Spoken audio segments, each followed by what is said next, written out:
6 साल के भाई के त्याग की कहानी। एक बार एक 2 साल की छोटी बच्ची रक्त की एक बहुत विकट बीमारी से ग्रसित थी। अस्पताल में भर्ती हुई छोटी सी जान अपनी आखिरी सांसें गिन रही थी। अस्पताल के लोग उसे बचाने के लिए बहुत प्रयास कर रहे थे, मगर उसकी कम नसीबी थी कि उसके ब्लड ग्रुप का रक्त कहीं भी मिल नहीं पा रहा था। इसलिए एक आखिरी उम्मीद के तहत उस छोटी बच्ची के बड़े भाई, जो कि 6 साल का था, उसके रक्त की जांच की गई और उसका ब्लड ग्रुप मैच हो गया। फैमिली और डॉक्टरों को एक बड़ी राहत हुई। उस 6 साल के छोटे लड़के की माँ और डॉक्टरों ने उसे अपने पास बुलाया और उसे समझाया कि कैसे वह अपना रक्त देकर अपनी बहन की जान बचा सकता है। सबकी बात सुनकर वह बच्चा थोड़ा मौन हो गया और थोड़ी देर बाद बोला, मुझे सोचने के लिए थोड़ा सा समय दीजिए। किसी को भी उस बच्चे से ऐसी प्रतिक्रिया की उम्मीद नहीं थी, मगर डॉक्टर के सलाह से उस लड़के को एक दिन का समय दिया गया।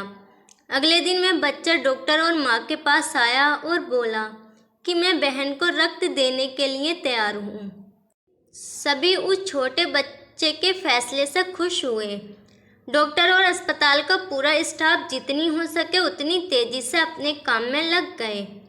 थोड़ी ही देर में लड़के को अपनी छोटी बहन के बाजू वाले बेड पर लिटा दिया गया और उसका खून कलेक्ट करके उसकी छोटी बहन में ट्रांसफ़र किया गया। देखते ही देखते छोटी बच्ची में फिर से जैसे नई जान अंकुरित हो गई। सब बहुत खुश लग रहे थे, सिवाय उस छोटे लड़के के।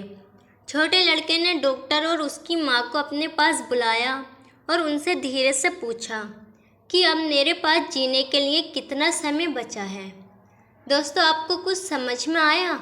जी हाँ, उस छोटे लड़के को ऐसा लग रहा था कि अपनी बहन को रक्त देकर वह अपनी जान उसको दे रहा है, इसलिए शायद उसने सोचने के लिए समय मांगा था।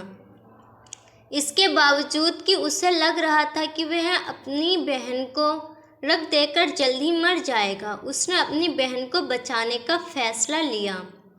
इसे कहते हैं सेल्फलेस लव। दोस्तों, आपने अपने जीवन में कब किसी की मदद की थी आखिरी बार? आप कब वास्तव में निस्वार्थ थे? कब आपने वास्तव में अपने जीवन को जिया था और समस्या का सामना किया था? मुझे कमेंट्स में बताना। दोस्तों, आपको ये कहानी पसंद आई तो इसे लाइक करें और हमारे YouTube चैनल को सब्सक्राइब करें।